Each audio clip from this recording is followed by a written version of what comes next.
Hi friends, నమస్తే. అత్తగారి కథలు రిటర్న్ బై భానుమతి రామకృష్ణ గారు. ఇందులో అత్తగారు అంతరాత్మ అనే కథని నెక్స్ట్ పార్ట్ చూద్దాము. సారీ నానమ్మ అన్నట్లు నీలో ఉండే ఎముకలు మడి ఎముకలు గదు, కానీ వాటి ఆకారం కూడా ఈ ఎముకల్లాగే. చాలే ఊరుకో, మళ్ళీ అదే మాట. ముందు అవన్నీ తీసి బయట పారేస్తావా లేదా? చిచి చిచి, ఇదొక చదువా?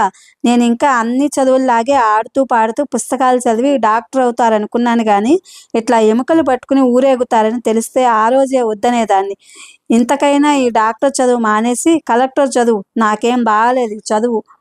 సరేలే నానమ్మ, నాన్న వచ్చిన తర్వాత నేనేం చదవాలో చెప్పు అంటూ మావాడు అవన్నీ తీసుకుని మేడ మీదకి వెళ్ళబోయాడు.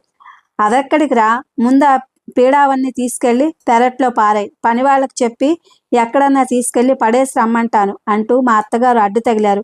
మావాడు ఒక్క క్షణం ఆలోచించి, సరే నానమ్మ, పెరటి వైపు పడేస్తాను, పనివాళ్ళు అక్కర్లేదు, నేను డబ్బిచ్చిన వాడే వచ్చి తీసుకెళ్తాడు చెప్తే, వాడికి కావాలి ఇవి అంటూ అవన్నీ తీసుకుని పెరటి వైపు మెట్ల మీద నుంచి మేడ మీదకి వెళ్ళాడు. మొదటి సంవత్సరం మావాడు ఏం చదువుతున్నది మా అత్తగారికి తెలియదు వివరాలు. అసలు డాక్టర్ చదువు అంటే ఏమిటో కూడా ఆమెకి తెలియదు. కానీ మనవడు డాక్టర్ కాబోతున్నాడంటే తనకు మందులు ఇస్తాడు, తను ఇంకేం డాక్టర్ దగ్గరికి వెళ్ళక్కర్లేదు అంటూ మురిసిపోయేది. అసలు తను పుట్టింటి వైపు అత్తింటి వైపు కూడా డాక్టర్లు చదివిన వాళ్ళు ఎవరూ లేరు. అంతా స్కూల్ మాస్టర్లే, ఇన్స్పెక్టర్లు తప్ప. తన మనవడు కలెక్టర్ కావాలని ఆమెకు చాలా కోరికగా ఉండేది. ఆమె కలెక్టర్ తర్వాత రెండవ స్థానం డాక్టర్కే ఇచ్చేది.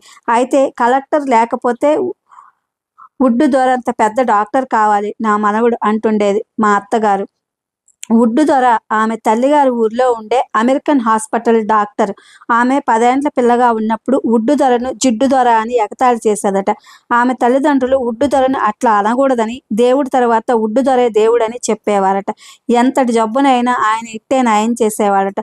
వుడ్డు దొర పేరు ఆ ఊరు చుట్టుప్రక్కలే కాకుండా ఎక్కడెక్కడికో పాకిపోయిందట.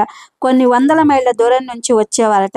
ఎంతకీ నయంగానే మొండికి పడ్డ జబ్బులున్న వాళ్ళంతా వుడ్డు దొరను వెతుక్కుంటూ మా అత్తగారి పెళ్ళయ్యేటప్పటికే ముసలివాడైన వుడ్డు దొర ఇంగ్లాండ్ వెళ్ళిపోయాట. మా అత్తగారి అభిమానం చూరగొన్న సరైన డాక్టర్ వుడ్డు దొర. ఆమె ముందు ఇంకెవరిని పెద్ద డాక్టర్ అనేవాళ్ళం కాదు, అంటే వుడ్డు దొర పేరు తీసుకొచ్చేవారు. అంతటి డాక్టర్ మా మనవడు కావాలని మీరు కోరుకుంటున్నారు అనేవాడు వుడ్డు దొర కూడా. ఇలాంటి చదువు చదివేగా అంత పెద్ద డాక్టర్ అయినాడు అన్నారు మా అత్తగారు కాస్త నచ్చజెప్పి చూద్దామని. ఆ కాలంలో ఇలాంటి చదువులు ఉండేవే కాదు. వుడ్డు దొర ఇట్లా అంతా చేసేవాడు కాదు, కానీ రణాలు, కడుపులో బల్లలు ఆపరేషన్ చేసి తీసేసేవాడు. చచ్చేవాళ్ళను బ్రతికించేవాడు. ఇట్లా చచ్చిన వాళ్ళను కోస్తూ కూర్చుండేవాడు కాదు అన్నారు మా అత్తగారు. ఇంకేం చెప్పేది. ఆమెతో ఆ పూట జరిగిన గాథంతా కొడుకు ద్వారా తెలుసుకున్న మా వారు భోజనానికి ఇంటికి రాకుండా ఆఫీస్కే పంపించమని ఫోన్ చేశారు. ఆమె ఆవేశం తగ్గిందాకా కంటబడడం లాభం లేదని. దేవుడు రక్షించాడా అన్నట్లు మా బావగారు వచ్చారు. మా బంధువుల ఇంటి పెండ్లకి కుశల ప్రశ్నలతో మా అత్తగారు కాసేపు మనవడి చదువు విషయం మర్చిపోయారు. మావాడు వాళ్ళ నానమ్మ కంటబడకుండా దొంగలా కాలేజీకి వెళ్ళొచ్చాడు. మా బావగారు రాగానే కనిపించక తప్పలేదు. మా వంశానికంతా నువ్వు ఒక్కడివేరా ఈ డాక్టర్ది, మిగతా అందరూ బడిపంతుళ్లే, బాగా చదువుతున్నావా అంటూ మా బావగారు మా వాడిని పక్కన కూర్చోబెట్టుకుని మాట్లాడుతుంటే మా అత్తగారు అందుకున్నారు వంటింట్లోంచి వస్తూ. ఆ చదువుతున్నాడు, వాడు చదివేమిటో తెలిస్తే నువ్వు ఈ పూట అన్నం కూడా తినవు, నిద్రపోవు. ఒరేయ్, నరం పుస్తకాలు చదివి డాక్టర్లు అయింది కానీ నీ కాలంలో, నా కాలంలో రా, ఈ కాలం చదువులే మారిపోయినాయి.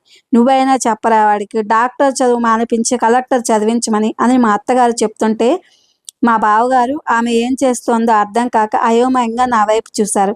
మా వాడు నవ్వుకుంటూ స్నానం చేసి వస్తానని పైకెళ్ళాడు.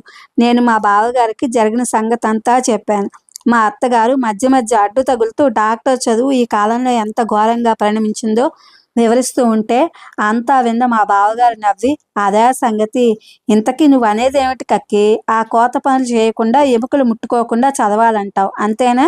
అంతేరా, లక్షణంగా పుస్తకాలు చదువుకుని డాక్టర్ అయితే నాకేం బాధరా అన్నారు మా అత్తగారు నిట్టూర్పు విడుస్తూ. ఇది ఫ్రెండ్స్, అత్తగారి కథలు రిటర్న్ బై భానుమతి రామకృష్ణ గారు. Thank you for watching.